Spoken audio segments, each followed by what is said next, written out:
বন্ধুসকল, কাহিনীটো আৰম্ভ হৈছে এজন ৰজাৰ পৰা।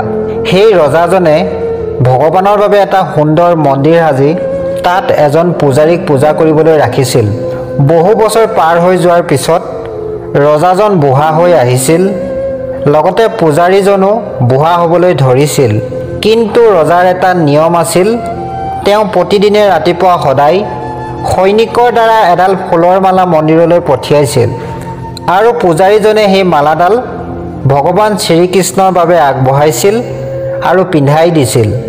ইয়াৰ পিছত যেতিয়া ৰজাই ভগৱানক চাবলৈ আহিছিল, পূজাৰীজনে সেই মালাডাল ভগৱানৰ পৰা উলিয়াই আনি ৰজাৰ ডিঙিত পিন্ধাই দিছিল।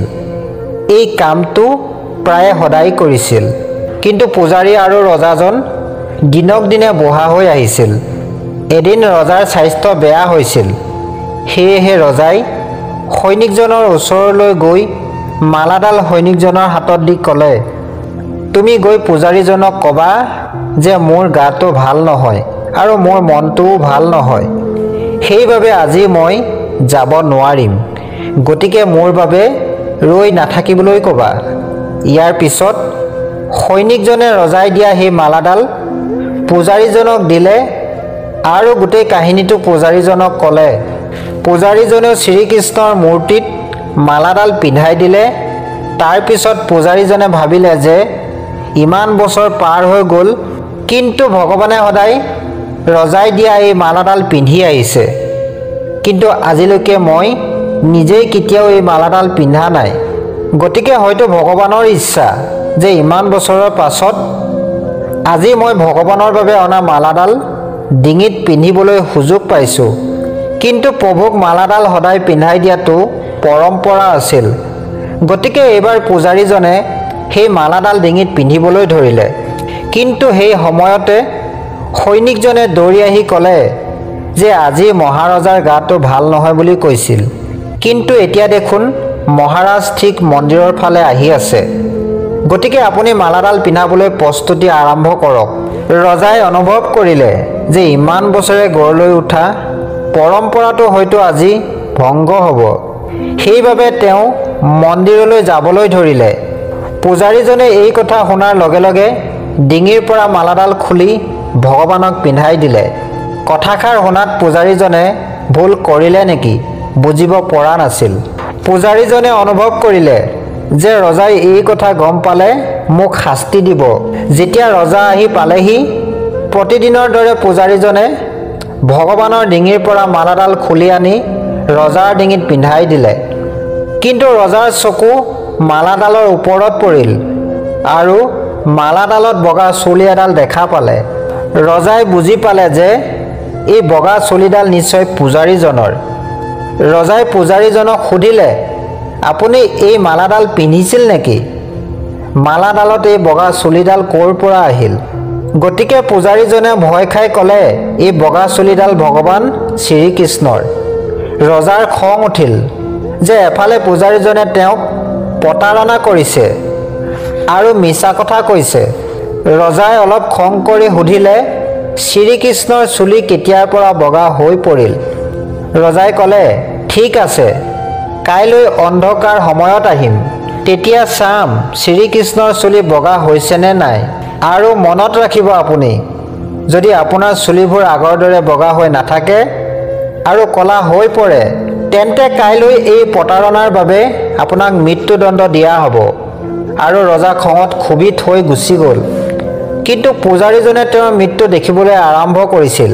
তেওঁ শ্ৰীকৃষ্ণৰ আগত হাতজোৰ কৰি ক'লে, প্ৰভু অনুগ্ৰহ কৰি মোক ক্ষমা কৰক, প্ৰভু মোক বচাব, নহ'লে কাইলৈ ৰজাৰ হাতত মোৰ মৃত্যু নিশ্চিত। পূজাৰীজনে গোটেই ৰাতিটো ভগৱানৰ ওচৰত অনুৰোধ কৰি হাতজোৰ কৰি থাকিল। পিছদিনাখন ৰাতিপুৱা মেকআপৰ সময়ত ৰজা আহি পালেহি আৰু আহি পোৱাৰ লগে লগে ৰজাই পূজাৰীজনক ক'লে, আপুনি শ্ৰীকৃষ্ণৰ মুকুটটো খুলি দিয়ক, শ্ৰীকৃষ্ণৰ চুলি চাবলৈ মন গৈছে। পূজাৰীজনে ভয়ে ভয়ে মুকুটটো খুলি দিলে আৰু মুকুটটো খুলি দিয়াৰ লগে লগে ৰজাই থতমত খালে আৰু সঁচাকৈয়ে শ্ৰীকৃষ্ণৰ মূৰ্তিত বগা চুলি আছিল। কিন্তু ৰজাই অনুভৱ কৰিলে যে পূজাৰীজনে আকৌ এবাৰ কৌশল কৰিছে। জীৱন বচাবলৈ তেওঁ চুলিত ৰং কৰিছিল নেকি? গতিকে ৰজাই চুলিবোৰ পৰীক্ষাৰ বাবে ছিঙিবলৈ ধৰিলে আৰু ৰজাই চুলিখিনি ছিঙি দিয়াৰ লগে লগে শ্ৰীকৃষ্ণৰ মূৰ্তিটোৰ পৰা তেজ ওলাবলৈ ধৰিলে আৰু ৰজাই তেজ ওলোৱা দেখি ভগৱানৰ চৰণত পৰি ক্ষমা বিচাৰিবলৈ ধৰিলে। অনুগ্ৰহ কৰি মোক ক্ষমা কৰিব প্ৰভু, মই এটা ডাঙৰ পাপ কৰিলোঁ। প্ৰভু, মই সন্দেহৰ দ্বাৰা ইমানেই অন্ধ হৈ পৰিলোঁ যে সঠিক অনুচিত পাহৰি গ'লোঁ। তেতিয়া মূৰ্তিটোৰ পৰা এষাৰ মাত আহিল যে ৰজা, তুমি মোক কেৱল মূৰ্তি বুলি গণ্য কৰিলা, সেয়েহে আজিৰ পৰা মই তোমাৰ বাবে মাত্ৰ মূৰ্তি। কিন্তু এই পূজাৰীজনে মোৰ মাজত ভগৱানক দেখিলে, সেইবাবেই তেওঁ জীৱন ৰক্ষা কৰিবলৈ মোৰ চুলিবোৰ বগা কৰিব লগা হ'ল। তোমাক বুজাবলৈ মই তেজৰ ধাৰা এটা বোৱাই দিব লগা হ'ল। কিন্তু তাৰ পিছত ৰজাই নিজৰ ভুলৰ বাবে অনুশোচনা কৰিলে আৰু তেতিয়া একো কৰিব পৰা নাছিল।